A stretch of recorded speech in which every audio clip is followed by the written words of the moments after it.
Salutations les amis, il est bon d'être à nouveau réunis ensemble pour examiner ces sujets importants de la Bible. Aujourd'hui, nous allons examiner une question particulièrement importante. Quelle est la mission très importante que Dieu nous a confiée en tant que son Église à accomplir pendant ces temps de détresse et de tumulte? Vous voyez, je crois que les adventistes du 7e jour ont été appelés à accomplir un travail très spécial. Élever le Christ et sa parole, sa justice, son message du sanctuaire, son message de santé, sa puissance salvatrice dans l'Évangile, son message des 3 anges et son retour. Nous devons témoigner de l'œuvre du Saint-Esprit en dirigeant les gens vers la croix du Christ et son intercession pour nous dans le lieu très saint du sanctuaire céleste, en ce moment même. Et nous devons le faire d'une manière très pratique et spirituelle, comme Jésus l'a fait, en touchant directement la vie des gens. Dans Luc, chapitre 4, à partir du verset 16, nous voyons Jésus en train d'adorer à la synagogue de Nazareth. On lui demande de lire les Écritures et on lui remet le rouleau d'Ésaïe. En ouvrant le livre, il lit à partir d'Ésaïe 61, le verset 1 et la première partie du verset 2 qui dit « L'Esprit du Seigneur, de l'Éternel est sur moi, parce que l'Éternel m'a consacré par onction pour annoncer de bonnes nouvelles aux pauvres. Il m'a envoyé pour guérir ceux qui ont le cœur brisé, pour proclamer aux déportés la liberté et aux prisonniers la délivrance, pour proclamer une année de grâce de l'Éternel. » Il est clair que le Christ s'identifie comme loin, le Messie, et définit sa mission. En référence à ce passage, le commentaire biblique adventiste du 7e jour déclare « L'évangile de Jésus implique le soulagement des pauvres, la lumière pour les ignorants, le soulagement de la souffrance et l'émancipation pour les esclaves du péché. » Vous voyez, le ministère du Christ est un ministère très équilibré qui aidait dans un sens temporel, soulageant la souffrance là où il le pouvait, mais toujours avec des résultats spirituels éternels. Il est venu pour soulager les prisonniers, et non au sens propre, mais ceux qui étaient prisonniers de Satan. Il a offert la libération spirituelle de l'esclavage du péché.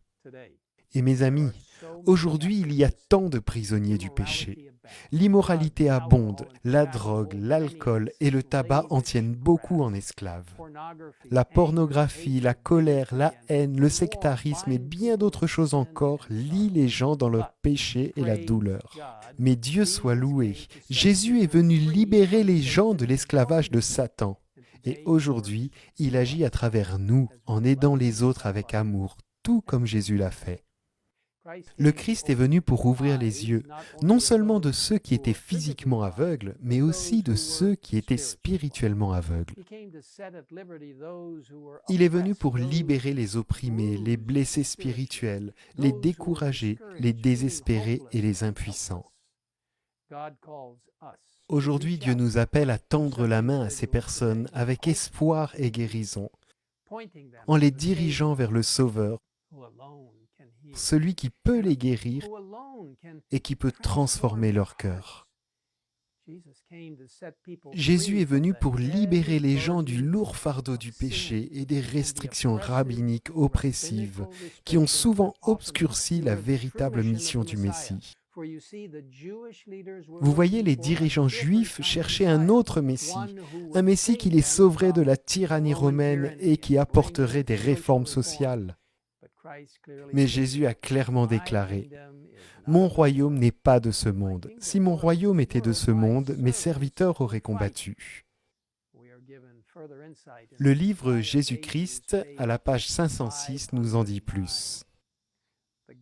Jésus vivait sous un gouvernement corrompu et tyrannique. On voyait partout des abus criants, des extorsions, de l'intolérance, d'horribles cruautés. Cependant, le Sauveur ne tenta aucune réforme politique. Il n'attaqua pas les abus nationaux. Il ne condamna pas les ennemis de sa nation. Il ne s'ingéra pas dans les affaires de l'autorité et de l'administration du pouvoir en exercice. Celui qui est notre modèle se tient à l'écart des gouvernements terrestres. Non qu'il fût indifférent aux maux des hommes, mais parce que le remède ne résidait pas uniquement dans les mesures humaines et externes.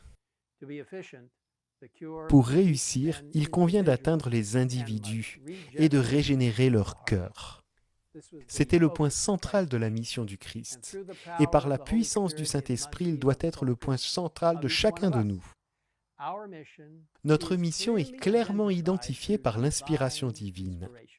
Là où il nous est dit, dans un sens particulier, les adventistes du 7e jour ont été placés dans le monde comme des sentinelles et des porteurs de lumière. C'est à eux qu'a été confié le dernier avertissement destiné à un monde qui périt.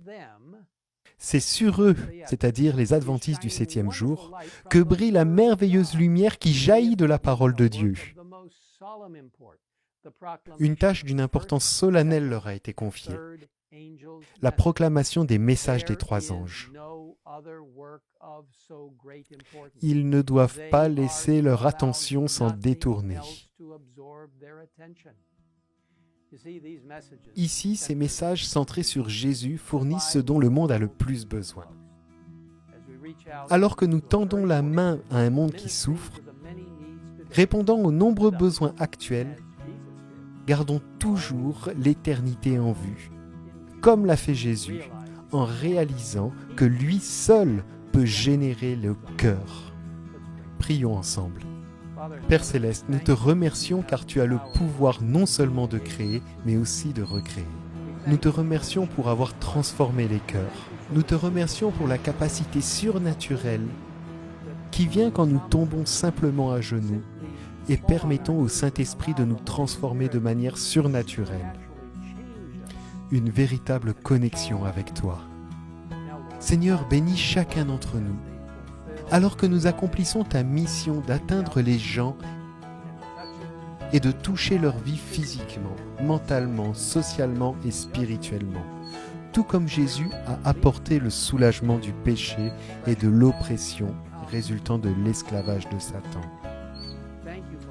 Merci de nous écouter et d'espérer qu'un jour, bientôt, nous serons au ciel où il n'y aura plus de difficultés et où tout sera parfait.